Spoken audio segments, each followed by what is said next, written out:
Hello, hello, hello. This is AJT500 slash Track 98 slash Eloise Wonderoy slash Hilo, and I wasn't gonna make this video, but I'm gonna make a compromise and just make it extremely freaking short.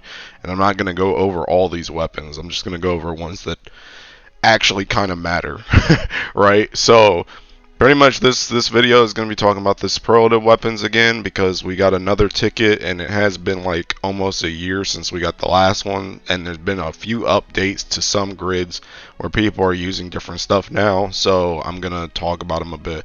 But again, I'm only going to talk about ones that I've seen any relevant use for whatsoever. So let's go to this ticket.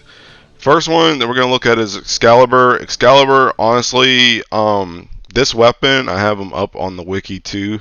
This weapon, honestly, I don't think like any of this stuff freaking matters. I'm gonna be real. I don't think like any of this stuff matters. I think really if you're getting this weapon, you're getting this weapon to either main hand it and do something with this echo, or you're using it as like an offhand for Chrysor to again get something with this echo once you Ogi. I guess technically this can kind of help as well for if you're doing like any type of main hand stuff, but it's like kind of whatever. You're really just doing it for this bonus echo. Do I think this is worth? Nah, I don't know. Like a lot of people use it as like an offhand in Hexa, but like if you're not like a Hexa fiend, or if you're done with Hexa, it's kind of irrelevant, to be honest, at least as an offhand. So I would only really look at it as a main hand, and I think the only people that really care about it as a main hand is like light relic buster right now. I'm gonna be real. Other than that, people like Earth. Honestly, I ain't even really seen anybody with Earth use this offhand. I'm gonna keep it a stack. I've only really seen like Water in the past that used it as an offhand in Hexa, and I saw Dark in the past that used it as an offhand in Hexa. I do remember when like Light was getting a lot of Ogi stuff, some people use it offhand in that, but I don't really see it anymore. So I don't really recommend this weapon, to be honest, but you know, you do you.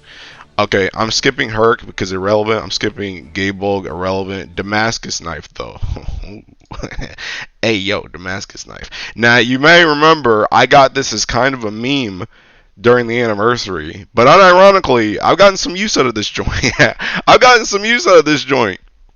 You've got bounty, you've got over bounty with this joint, you've got this skill damage cap, you've got this unique echo that it has, and its Ogi unironically hits Sheeking hard as crap. This Sheeking bonus damage hits hard as crap. It's a dagger, you can play it with Mana Diver. It's also good because you get this when it's seeking the main weapon, 10% boost to item drop rate. So you can literally just throw this on a Mana Diver setup and just go like OTK something and get drop rate. Like unironically, this weapon's kind of nice, and again, you can use it as like a grid piece too, because you can just throw it in for this unique echo and the skill damage cap as well. Like even if you don't manhand it, as long as there's bounty on the boss, you can still get like this effect down here, right? So unironically, Damascus Knife pretty good. Now your results may vary. I do think that this weapon is very much a to really use this weapon, like use it, you need to be like really deep in that alley. Like I am really deep in Earth, so I can kind of mess around with it because my Earth is so strong. But I think your mileage will vary depending on how invested in that alley you are. But unironically, I think this weapon is one of the better picks. I've seen it used by like liches in in Dark. I've seen it used in other places, bro. I've seen it used in other places. But yeah, unironically, Damascus Knife, a pretty good consideration if you don't have it. I'm not even capping. Caduceus, no. I can't say this word, no. Freykugel, no. Skypiercer. Okay, Skypiercer, let's talk. Come on close. Come on real close while I tell you about Skypiercer, right? Fire Skypiercer, people. Bro, you're on some copium. You're on some copium, okay? I understand that you want your 100k extra honors in PBHL, But bro, you could just use a Frost Fist. You could just use an Ultima Fist.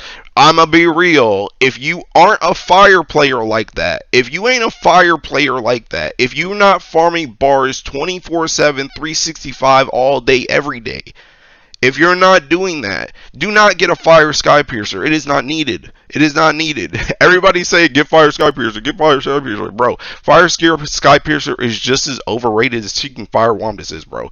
Y'all are glazing. Y'all are glazing for the most minimal amount of honors for your little copium about getting bars, bro. Chill out. Chill out. It's gonna be okay.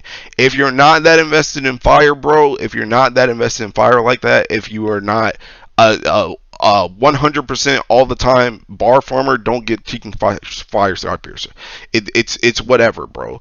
Skypiercer in general, I would say this weapon is almost like, it's pretty much, I feel like it's really just a Guild War weapon at this point. That's where it really comes in. It comes in for like EX plus like 90, maybe 95 for stuff like that where you use like Luchador. That's the main place where Skypiercer comes in. The other thing that it does still have though is the blow that you can just throw in a grid as well if you ever wanted to just get this bonus damage on triple attacks. That is also still a useful skill, but I'm gonna be real, nobody really uses Skypiercer like very often. It really just comes up for like PBHL when your element can make use of some luchador crap. It comes up there, and then when Guild War happens, it may come up there. That's really it. But pretty much any Ellie can utilize this if you want those two scenarios. But that's pretty much it. Otherwise, the only reason you should really get this weapon is because it looks cool as crap. Okay. Next, Uli. No, pretty much everybody I've heard that's gotten an Uli is collecting dust. This thing's been collecting dust ever since they got it. No, I don't think Uli. The last one, Ameno Habikiri. Unironically, Ameno Habikiri is kind of strong.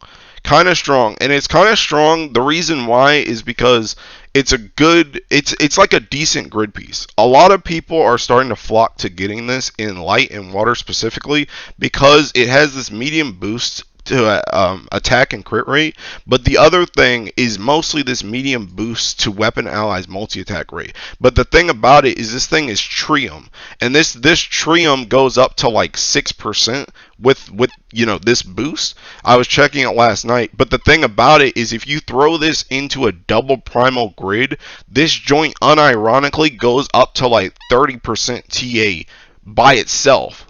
Like if you just throw this in, that's for comparison's sake, that's like 5% more than an Ultima for your on Ultima characters, right? But this is for everybody if you're going like double primal. That's unironically incredibly strong for hitting any TA requirements that you may need. And again, it just has this attack and crit rate boost as well, which is kind of nice to just have. You know what I mean? So unironically, like I'm gonna keep it a stack. This is on my radar right now.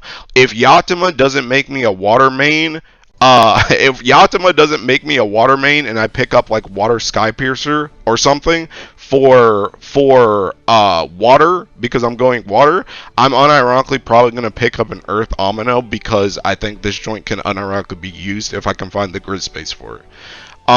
But anyway, that's pretty much what I'm going to say for these weapons. Again, I'm not going to keep this too long because these weapons still mostly, for the most part, kind of freaking suck.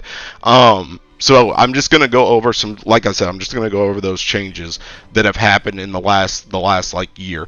Also, another thing to note is this ticket expires on the 22nd of January. So you have almost up until Guild War to see how things are shaping up after we get like Raphael, Yatima, and the Zodiac to see if anything else new changes with these weapons before then. So I would suggest holding on to this for as long as possible. You might even get another flash in here. Probably you'll get another flash in here before this thing expires. So yeah, wait and see how this pans out before you buy something unless you're 1000% sure. Okay, but anyway, that's pretty much this video. I'm gonna wrap it up. I'll see you in the next one, and bye bye.